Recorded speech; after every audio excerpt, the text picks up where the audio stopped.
Yeah, we got it. Yeah, we're shining today. From the heart of New York City, It's Today with Jenna and Sheinelle. We got it. Yeah, we're shining today. With today's guest, TV personality Karamo. Everything feels alright with Jenna and Sheinelle. We're shining today. Hi, everybody. It is Tuesday, June 23rd. Look, you guys. Look at what Sheinelle Jones is wearing. And Jenna Hager. We are wearing the Capsule collection. I was like, these are the first of our outfits from our Capsule wardrobe. Do you even know what a Capsule collection is? Well, my girlfriends all do it. I'm the only friend who doesn't have a Capsule collection. Wait, so does everybody do a Capsule collection? A lot of people do. Well, we know Talia does it. And you know what I will say? So if you missed yesterday's show, I missed yesterday's show, but I know that Melissa Garcia You were here was with us in spirit. In spirit. So her whole point is you can take 10 pieces, yes, staple pieces, and have the ultimate summer wardrobe just by kind of mixing and matching. And also, you know, to wear a belt here, to wear this. So you don't have to have a closet full of clothes to feel like you are stylish. And what I was going to say is my girlfriends who do have Capsule collections, they're all very chic. You don't need a gazillion things in your closet. My sister, like, really knows her style. I think that's kind of part of it, is that I'm just sort of like, put a dress on me and, you know, whatever.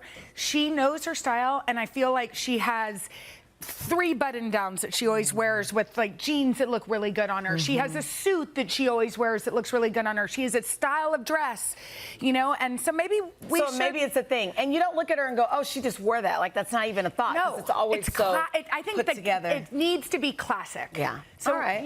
we may look great this week, and you may think, fire their stylist, which is us. No. So we're going to be wearing looks from our Capsule all week long, to prove that you can take staple pieces and make them fun. I'm here for it. Yeah, let's do it. All right, and also we don't have to worry about what we're wearing. So excited. It's a beautiful week. All right, World Cup fever has officially taken over the country. For example, yesterday, the Norwegian took over Times Square. Look at that. With their famous, I want to be part of that. The Viking row. Look, I could do that. That is so much fun. You know what I think? Yeah, you could. I could, right out there. What I love about this is, you know, sometimes we take what's in our own backyard for granted, right? You spend all this money to go to Europe, and it's beautiful, or Paris, or wherever you want to go, but we have some beautiful cultures and traditions and foods and things right here in our country. And so sometimes when you see someone else enjoying it, it reminds you that we have a pretty cool spot here. 100%. I love that. So last week, the Scottish fans fell in love with Boston, a beautiful city. Look how great that city is, an old city. They had a wonderful time, including such a wonderful time, they caused a beer shortage. I cannot. How do you run out of beer in Boston, of all places? How's that even possible? I know. I feel like that Boston beer party, the Boston, you know, whatever. Yeah. Okay. And they also learned how to split the G. That's kind of funny. I remember when Paul Rudd did it here on our show. This is a Japanese fan learning how to do it. Take a look. Okay.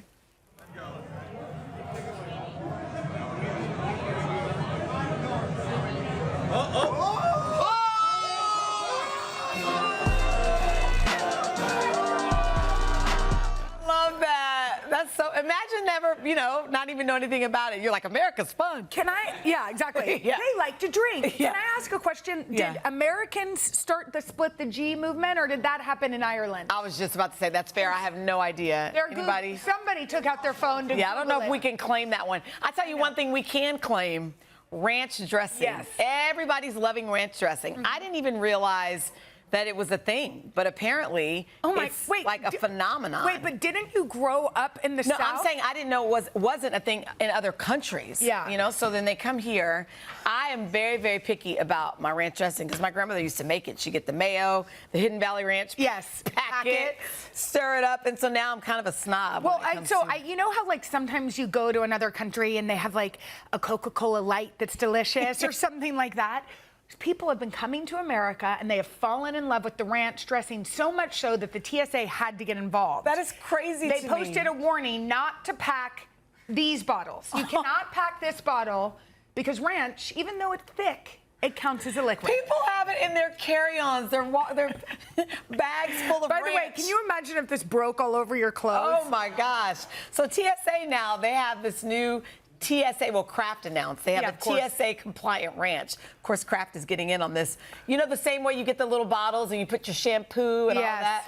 Well, now you can put your ranch. Oh my gosh. Okay, yeah. If you cannot get that in time, all you have to do is buy this, fill up these little ounces, so put them in your Dop kit, and take them home. And then you get to tell all your friends about the ranch in America. Are you a ranch person? Yes. Now, I know what you mean. You want a delicious homemade ranch. I don't know what we've got here. Yeah. But as a little chubby child in Texas. From Dallas, Texas, where I think ranch originated in Texas. I'll give you credit. I don't know. Right? You know, think about ranches. Oh, that's true. I never thought about the actual somebody ranch. Somebody just said no, but I have no. She's claiming it. Can we Google where ranch came from? Everybody's tired of me. Yeah. Okay, so I have something I want you to try. Mustard on pizza? Yes. Anchorage, Alaska. Oh, wait a minute. Rainey doesn't have a microphone. Anchorage, Alaska. Did we find out where splitting the G came from? It's an old Irish. Splitting the G is an old Irish thing. Oh, so splitting the G is from Ireland. Yeah. Ranch is from Alaska. Who knew? Okay, so I like pizza with ranch, just like every other person. But sometimes, if you want to be exotic, you don't have to do it if you don't want. Okay. A little ranch. Ooh, you just a little yellow mix it. mustard. Why are you guys clapping for that? Yeah? You want to try it? I mean, look how nasty that looks now, Jenna. I know. All right. Look, I don't mind. Have you ever done ranch with pizza? No. Well, you didn't get any ranch on that. No. You're shaking your head. You're projecting.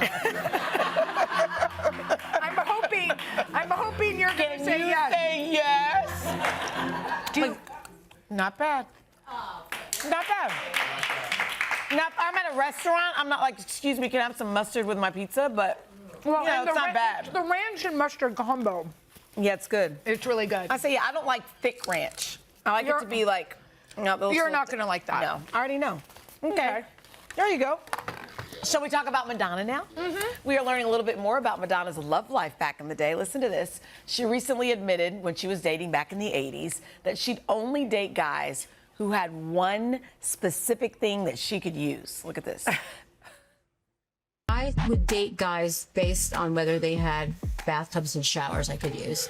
So then I'd be like, so where do you live? And they're like, I live on the Upper West Side. I'm like, do you have a bathtub? That was a big plus for me. So I'd go to this guy's potential boyfriend's house and take a bath or a shower and eat their mother's home cooking. Can you imagine going over to a guy's house and asking for his bathtub and taking a bath? I know. But I think... Like, get out now. I'm going to take a bath. You can come back. I mean, she was dating fancier... I was just about to say, what am I thinking? She's Madonna. It was probably like golden tubs and stuff. Like, she's not just, She was going into gilded exactly. tubs. Like, probably beautiful. I'll just tell you, some of the guys that I dated back in the day, you would have had to pay me $1 million to take a bath in their bathtub. Remember how nasty those Oh, my God. I only bathrooms? had one boyfriend, and it was Uche, and in college, they all lived together. Oh, yeah. And I told you, they had pet rabbits. Ew. Yeah, because they were... You did not tell me they had pet... Yes, I did. You dropped things like that. I told you. I did. So they were... So a lot of the guys who lived there... Wait, were you scared of rabbits? I wasn't scared. They put... Yeah, I know they do. But you are telling me you're scared of tiny... I'm not scared. Oh, of cats? Yes. By the way, I went out of town this weekend. I hosted an event in Detroit. That's all people wanted to talk to me about was to try cats and kittens and how I would love them or how they don't. because they liked them there? Some do. Some people in Detroit do like kittens. Anyway, a lot of his roommates were members of a fraternity, Kappa Alpha Psi. Yeah. And their symbol is, Is the a rabbit? unofficially. And so they had rabbits in the house, and then the rabbits mate, and then they're... Oh, God. And so you would go... That shower. And were they tiny little baby rabbits? I remember. And you weren't scared of that? I just remember I would go over there and I would shoo them out, and then we would put stuff under the door. He would put stuff so that the rabbits wouldn't come in his room. And the shower should have been condemned. Sorry, Vaughn and Javier and everybody else. No, I agree. I feel as though it was disgusting. Madonna didn't date the guys we dated. Because if she dated the guys we dated. With the rabbits all over the place. I mean, I remember going in, because I also, there was shared home situation and being like, I think I can do it. You know, like to get through. Oh, that's funny. So gross. But what about you guys? Did you guys have a clean? Were you in a sorority house? Where were you? I mean, I lived all over, but no, none of us had clean bathrooms. Yeah, we were in college. I was just about to say, I'm not gonna lie, our college. I will say, just in general, of bathrooms. Yeah. Now that I'm an adult, I think a key to making a nice powder room, like a guest bathroom, or a guest bathroom, a nice, you know, a joint where people come in, is to put something funny on the wall. I love that. Okay, because they're gonna sit. They're going to relax. You don't want them to look through their medicine cabinet. I'm not into that. We know some of y'all are creepers. I know some of the people on our staff are creepers. Remember that next time you invite them over. I'm looking at you, and you know who you are, creeper. I'm putting balls or something, so when you open it, they all fall. They're marbles. Marbles. But if you frame something right next to the toilet that they can read, that's like funny, whether it's a cartoon or something. So in our powder room, I have this article when Henry and I were dating. Okay. We went out to this restaurant in Washington, D.C., and unfortunately somebody sitting next to me sold this to they took a picture and sold it. Or there wasn't a picture, but they just told the story, which was accurate, to the Washington Post, where I was moving to Panama. Oh wow, we found it. Oh, Jenna and Henry, now they're really, really official, but we weren't really official. We went out, I don't know that that's the article, but we went out to dinner, and there's the restaurant called Asian Nora. Okay. And they used to send out fortune cookies, and you could write your fortune for your girlfriend or whoever. Cute. And so he was going to do that. And unfortunately, it didn't get in time, so they just sent 2 champagne glasses. Oh. And Hank is not a champagne guy. And on the thing was the fortune, which they also misunderstood. And I had said to him, I'm moving to Panama, but if you want me to stay, then you have to ask me to marry you. Oh. So it said, don't go, stay. And so I looked up and I was like, oh, yes, yes. Oh. And he was like, no, I'm not asking you. And I was like, I will marry you. And that's not what he was asking? No. And all of my faces were like, I was offended. I was excited. Those like emotion charts. Oh my Everyone. Gosh. And then I said to him, oh, I thought you were proposing. Here it is. I thought you were proposing. She hollered loud enough for everyone to hear. Oh my gosh. I nearly, in parentheses, soiled my pants. Except you didn't say soil. No, I didn't. Which, no wonder he wasn't proposing. I needed to become a lady first. Wait, that is hilarious. So you put that. So I hung that article from back in the day with the picture of us. I love that. Right there. This is why we love you, because that is awesome. Isn't that awesome? I don't know. Is it like you think it is? No, that is hilarious. All right. Well, thank you.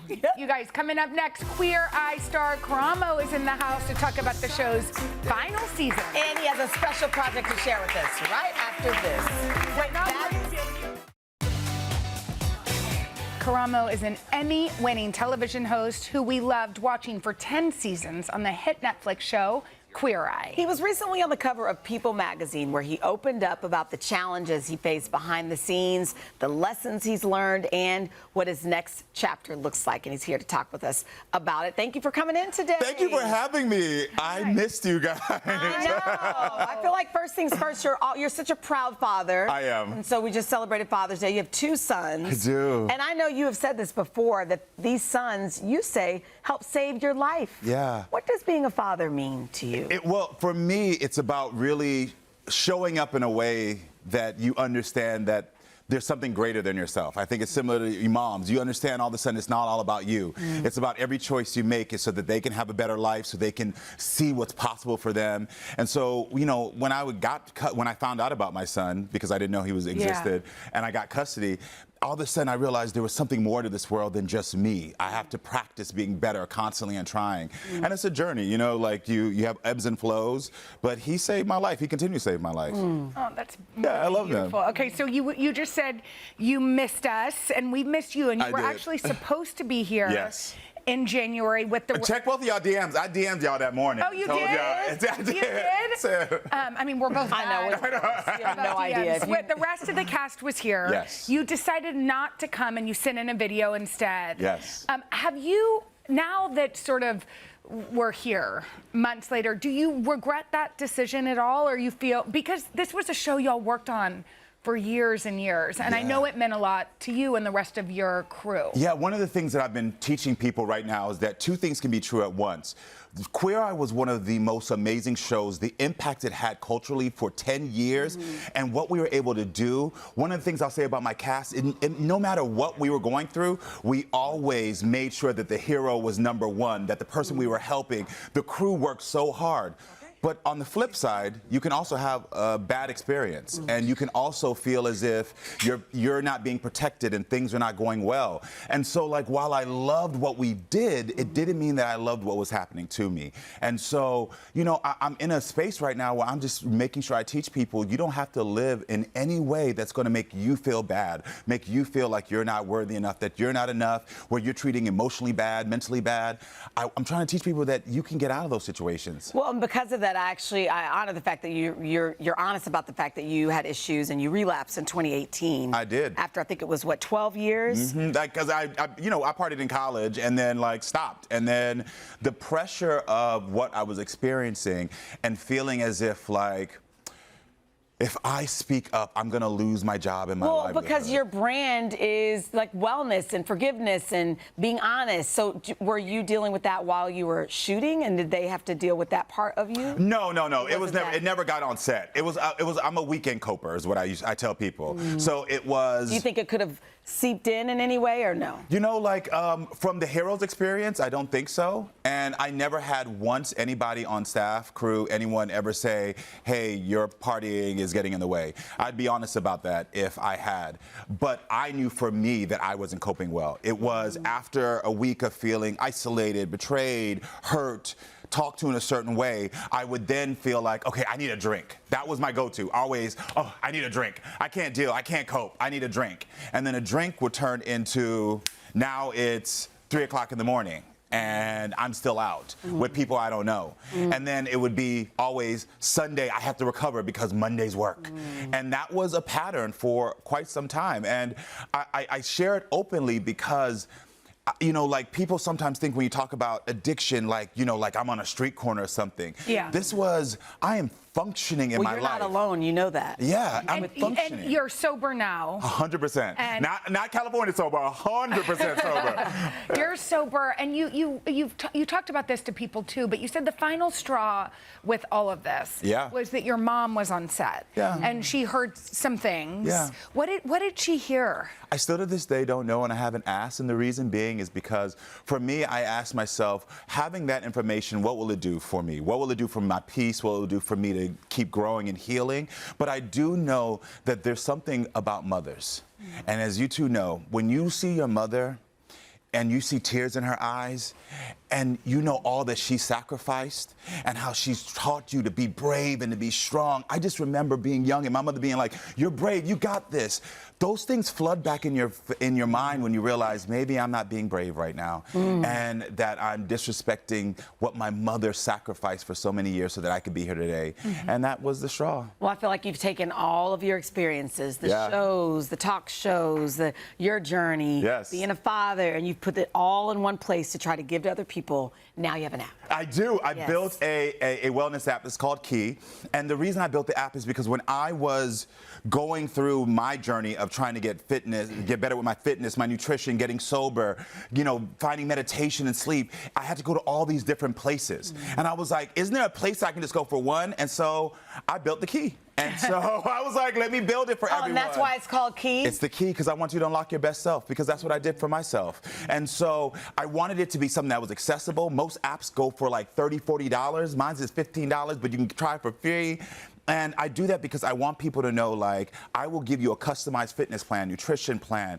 I will support you with mental health. I also have my own Karamo AI in there. Wow. That sounds and talks just like me, which is really crazy. Wow, isn't that wild? Oh, it's wild. I love it. But people have been responding so well to it. Okay. And it's just for me one of those things where I said, since I didn't have it, I want to build it for other people. Yeah. I'm also in the process right now as I'm selecting a few, executive moms and dads to help them transform their lives and do one-on-one coaching. And so people can go to livekey.com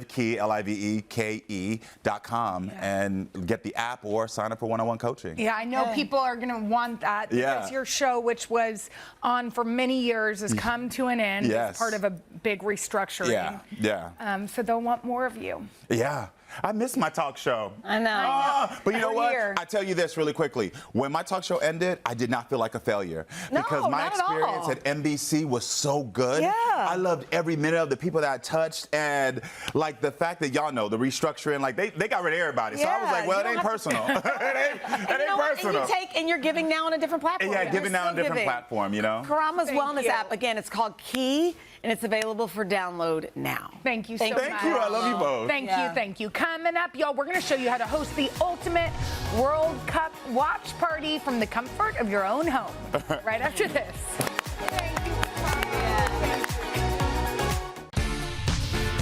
All right, remember, we told you the World Cup is underway, and if you are throwing a watch party, host of the Great American Recipe on PBS, Alejandra Ramos is here with some really cool, unique ideas. I think so. This is really, I mean, if you come over our houses and we have this, we have done the thing. Seriously, we need you to come and do it. But okay, I'm in. Let's do it. It's all about bringing people together. If you're having a watch party one weekend, you have some really great ideas. Should we start with the beverages? Let's start with the drink. So this is my soccer punch. Oh, that's cute. Yes, and it is essentially it's a white wine sangria sweetened with a little citrus. But look at the little soccer ball garnishes. Those are made from white dragon fruit. Oh, that's cute. Isn't it the cutest thing ever? I mean, I think basically you can make any punch you want and just call it a soccer punch, and I think that wins. That's cute. And then we've got a little soccer field guacamole bowl, and you can do just plain guacamole and then do it. I like. By the way, I'm not even going to dig in there because it's too pretty. How about like right there? You do always need someone who's willing to go for it. I will. Now take a look at these little ice cubes. We use a soccer mold, so they actually look like little soccer balls. And can you buy these on Amazon or something? Yes, you can buy that online. Absolutely. So we're doing sweet and savory. So what we want to do, like you said, it's all about bringing people together. Obviously, we've got a lot of countries that are playing, so you can kind of mix and match, adjusting depending on which games you're actually watching. But here we've got a slider bar, and it's an international global slider bar. That's cute. So we've got our American burgers, and America's actually playing Turkey on Thursday, I believe. So we got a little Turkish kasik, which is like a nice yogurt sauce. Delicious. So good. We've got some sweet potatoes representing plantains representing Ghana. We've got a nice Korean style slaw. So basically you can kind of play around, right? Depending on which games you're watching. And what I like about this is, like, everybody likes hamburgers, right? Yes. So the fun of it and the creativity comes with the garnishes. Exactly. And we've got different types of bread. Also, we can't miss the ranch, right? Because the ranch is the hottest thing these days. Okay, let's talk about the cheese and desserts. Yes, all right. So then we also have a little nice charcuterie board. Again, mix and match international flavors. What we did was we took a wheel of brie and used a little fondant. You could also use blackberry jam to make a little soccer ball design right up there. It's just about kind of playing around, having fun with it. These are our penalty cards. Oh, that's so cute. Right? We've got our little red and yellow cards. That's cute. You made a donut soccer ball? I made a donut soccer ball croquembouche. I went to the donut shop and I cleared them out of all the chocolate and powdered sugar donuts. It's so cute. And then you just use toothpicks to put them in a styrofoam base, or you could even do it on a cake base if you really want to get wild. And look at these cookies, guys. Cookies. So they do actually make a soccer cookie that you can buy right now. And like there's a brand that's doing that right now. But you can also buy chocolate and vanilla dough and then do the little balls, push them together, and make cute little soccer balls like I think this is really, really Alejandra, fun. you are the best host. I know. I love this. We're coming to your house for a game. Thank you. Coming up, y'all, licensed therapist Kier is answering parents' biggest questions, and we're listening because it's all about raising teens. Right after this. I love this. Summer is here, and while that can mean more free time for parents of teens, downtime can also bring new challenges. That is so true. So here to help navigate some of the most common obstacles is licensed therapist and social media parenting expert Kier Gaines. So happy to have you here. Thank you all for having me again. I think this is my 4th time on the show. We like you. When I punched the 5th time, y'all owe me a sandwich or tea. Exactly. We can give you some cheese. Okay, free queso. So we have teens in our house. There are a lot of households, a lot of parents that need some help. We have some viewer questions that we want your response to. The first one, my preteen wants to watch shows like Off Campus and Love Island. This is hitting hard for the two of us. The deep breath, I can sense it. It's in us, which I've heard touch on mature things. How do you know if your kid is ready? That's a really good question. I think you just have to level set and you have to know your kid. Readiness is not commensurate with age. You have 12-year-olds who are more ready for more mature conversations. You have 15-year-olds who are less ready. You have to know who your child is. And then you have to really consider what the culture is in your house. Do you guys talk about things openly? Are you, as a parent, uncomfortable with talking about some of those adult subjects, which makes it a little bit harder to breach the conversation? Well, I have to tell you, too, our kids know more than we think. Absolutely. And they watch more than we think, especially, like, for me, my kids do have tablets. And so the other day, Jenna was telling me about Off Campus. And I'm like, oh, I haven't seen it. I'll ask Clara. And I go home and I'm like, Clara. And she's like, oh, yeah, this happened and this happened. I said, well, Jenna told me that this happened and this happened. And she's like, oh, Mom. You know, so I didn't even know the content. So that's something also as a parent. Is to kind of know the content. Know what they're... So that you can have conversations. Because the truth is, it's like, it's one thing to watch it, but especially with some shows, some of the content is really intense, and you want your kids to be formed with like some knowledge around it. You do, know? and that's why it's a good idea to either you watch the show first, or you all watch it together, so you can have those conversations in real time. I know it's uncomfortable. Yes. Yeah, like, there's certain shows that and there's certain shows where it's like, that would be maybe the poor kid. Okay, should we get to it? May be more of a gateway than an enemy. It's a gateway to a really good conversation. It's just crazy uncomfortable. I know. Okay, so here's the next question. What advice can you give a parent and a teen when they have some friends who are starting to make some bad choices? The friend conversation. So it's a really good idea here to decenter the friend. We don't want to make this about the friend. We want to make this about the influence and the impact. Because when we think about defensiveness, and I hate to tell you parents, you probably already know your kid's second favorite person. It is now their friends as a teen. Friends are really important. But when you talk about the friend, the defensiveness isn't this, I want to fight. The defensiveness is this, I'm not listening anymore. And we want to keep them engaged with the conversation. So are you, instead of saying, hey, I don't like, old girl, she's a bad influence, what are you saying? Are you saying I don't like the behavior? Yeah, there's behavior going on that I notice, and here's how I notice a change in you. Here's how I notice a change in the way you So it's not even about said friend? No. Because I will say, I have plenty of, back in the day, high school friends. Back in the day, it's crazy. Right? Back in the day, where the parents would say, don't hang with that person, or don't date that person. And sometimes what it does is it pushes you right into... encourages you to do it more. Absolutely. So you got to be careful with that. But when you come with influence, the concern is now about you and your future and the decisions that you make. When your kids are little, all of the hard decisions are made within your vicinity. As a teenager, all of the hard decisions are going to be made when you're not around. And you want to prepare them to have their own intuition about somebody, right? That's where it counts the most, absolutely. All right, here's probably the last question. My teen is sometimes, this is a hard one, left out of school events only to find out about them like on social media or whatever. How can I discuss that with my teen? That's tough. Because the kids feel FOMO. They look on Snap and all the kids are here. They look on Instagram and there was a party. You don't want to make them feel worse. No, I'm a 40-year-old man and I get FOMO. Yeah. Like, how are kids exonerated? And I think that's the key, right? Do you say that to your child? You can. I believe in leading with your humanness first. It's always a good doorway to an open conversation. But parents, I know this is hard, but this may not be your problem to fix immediately. Try to stop the urge, try to slow down the urge to immediately fix the problem. The key here is validation. You know what, baby? I'm so sorry. I know how much that hurts when you get left out.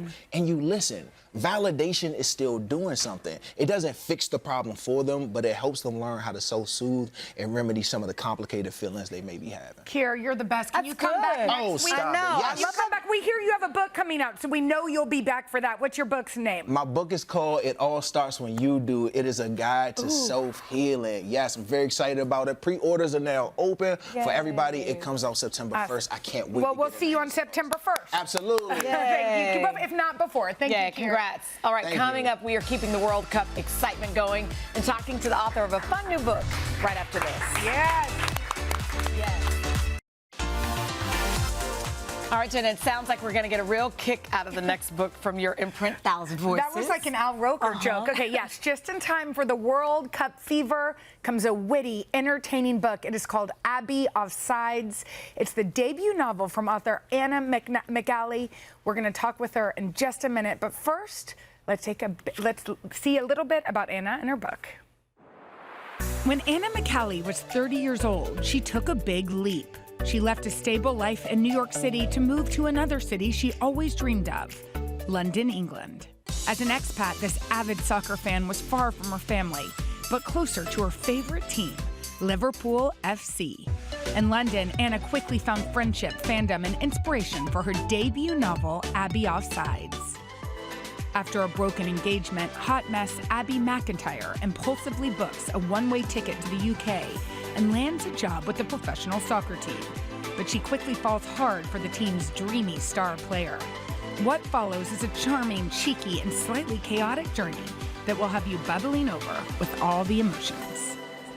Okay, Anna is here now. We are so happy you are here. Congratulations. This is the best book. And what I love about it is that Abby is imperfect. She's kind of a hot mess. Why was it important for you to write a character like her? Yeah, for me, when I read, I want one of two things. I either want to be taken so far out of my world that it's unrecognizable, or I want to be deeply seen on the page.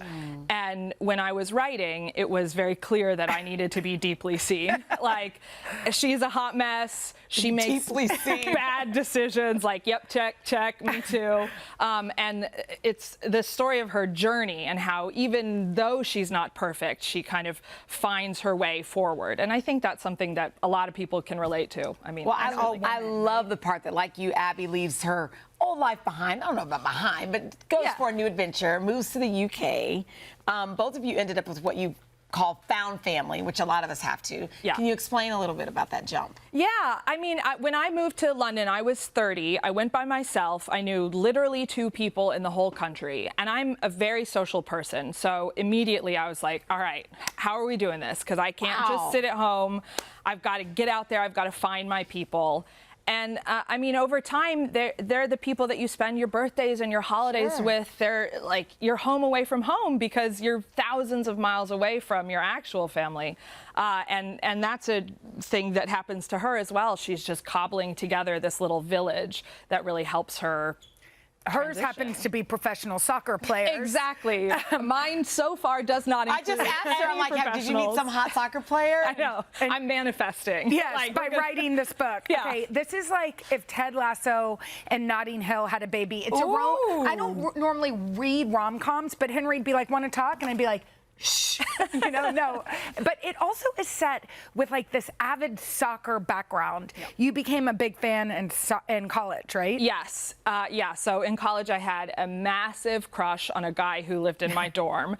And I thought the best way to get him to fall in love with me was to like get really into soccer. This is like something like an after-school special. I know, genuinely. It's like, kids, don't do what I did.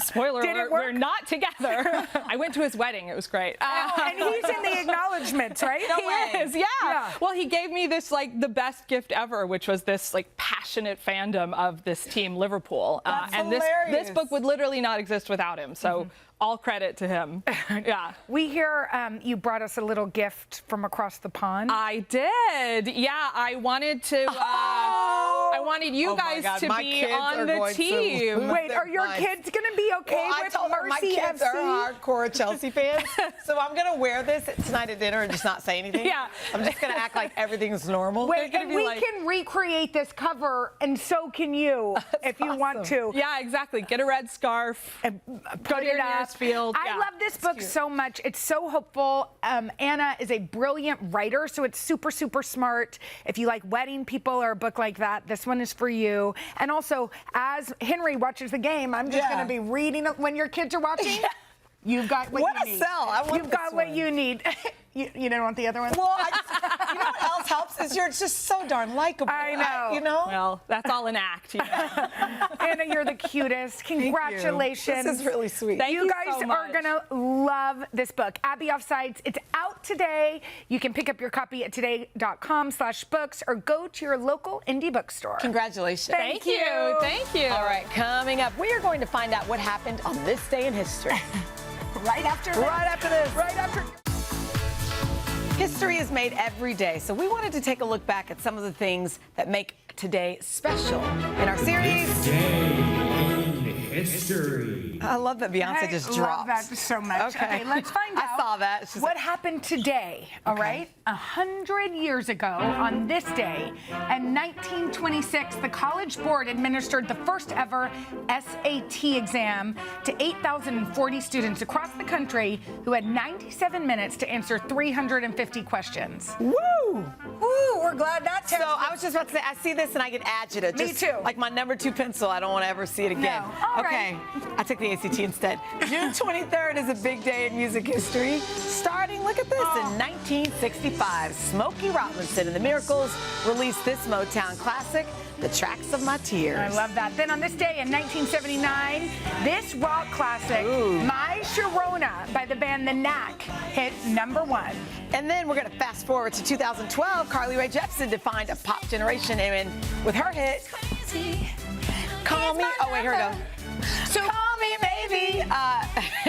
By the way, we hit #1 9 months after it was first released. Oh, okay, good. June 23rd is a big summer blockbuster day, too. On this day in 1989, both Honey, I Shrunk the Kids and Batman, starring Michael Keaton and Jack Nicholson, were released. Wow, okay, now can we say happy birthday to some of our favorite celebs? Selma Blair, Randy Jackson, and Frances McDormand, all celebrating a birthday today. Happy birthday. Happy birthday. We'll be right back after this.